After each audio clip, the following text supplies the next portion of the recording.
guys, Carlos GR here, back again with another showcase video, but this time I have the Wall Rider and Mouse Upshur from the horror game Outlast. And Outlast meant a lot to me as a video game. I've been watching PewDiePie play it over and over again, like at least 3 times. But anyways, the main inspiration for this video came from TheMooseFigs and the figures that he made from the game Outlast. Big inspiration of mine, but anyways, these figures took a little bit to make. I threw these guys together in about the realm of about, I think, just about 2 days or so. But I couldn't be more proud of them. So without further ado, let's just get started. Alright, to start off here we have the main bad guy himself. Well, I guess you can say main, even though technically Chris Walker is like the worst.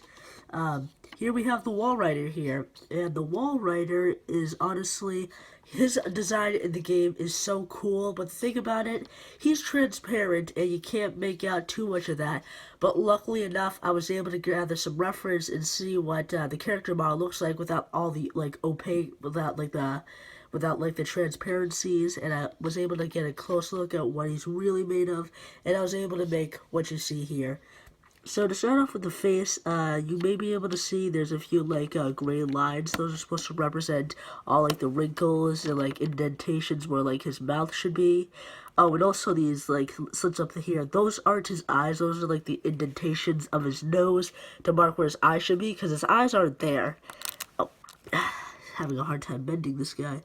So you can get a better look at his detail, so you can see his abs. They were all marked off like gray linings because he's got a lot of stretch marks on him, and he's got some very veiny arms, as you can see.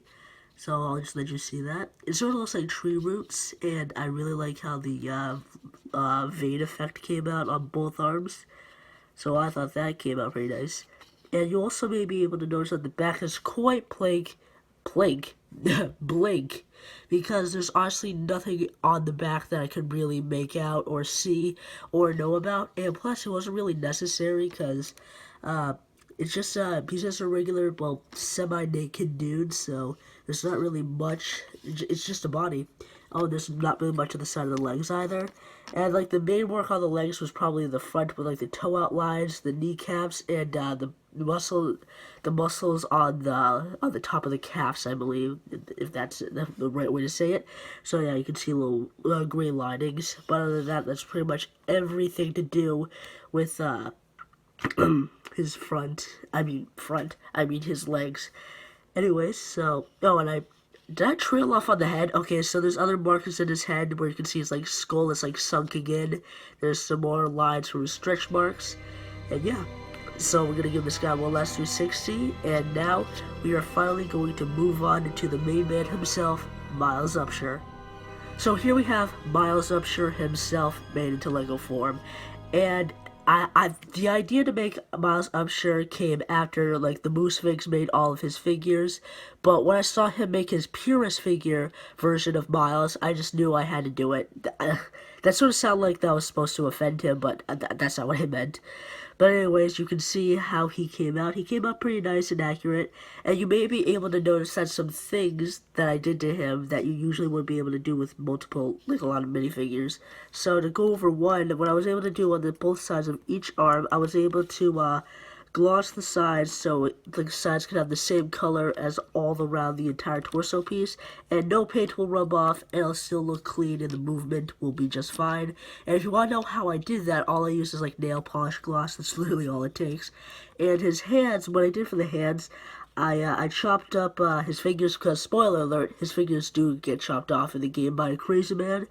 And so I chopped off the pieces, then I painted the blood onto the hands and a little bit onto the coat, and I glossed that so it looks like it'll permanently be wet, because in the game it always looks wet. And I chopped off the index finger on his right hand, because that's accurate to how his right hand is chopped in the game. And you can see where the blood goes. And yeah, so let's look at the jacket work. The jacket work, well, first off, the jacket leads down to the waist piece a little bit, so I really like how that came out. There's a little bit of a belt and a white undershirt with a lot of nice wrinklings and washes. Well, actually, the whole figure is covered in entire black wash, so I really thought that came out looking really nice. And as you can see, there's some buttons here and there, and there's also like a inner lining of fur for his coat.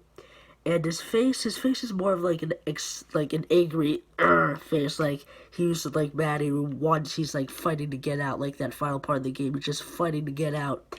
And this is probably one of my better painted faces, I must point out.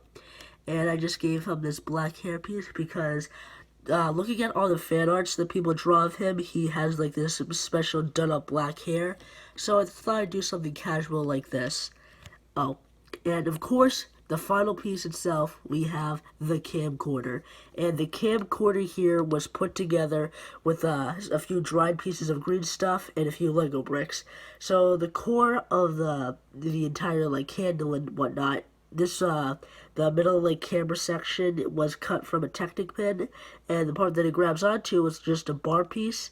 And the giant light, the LED lights up here, I guess that's what you call them, is cut from dried green stuff. And the camera, the lens is I guess I don't know if that's what you call that.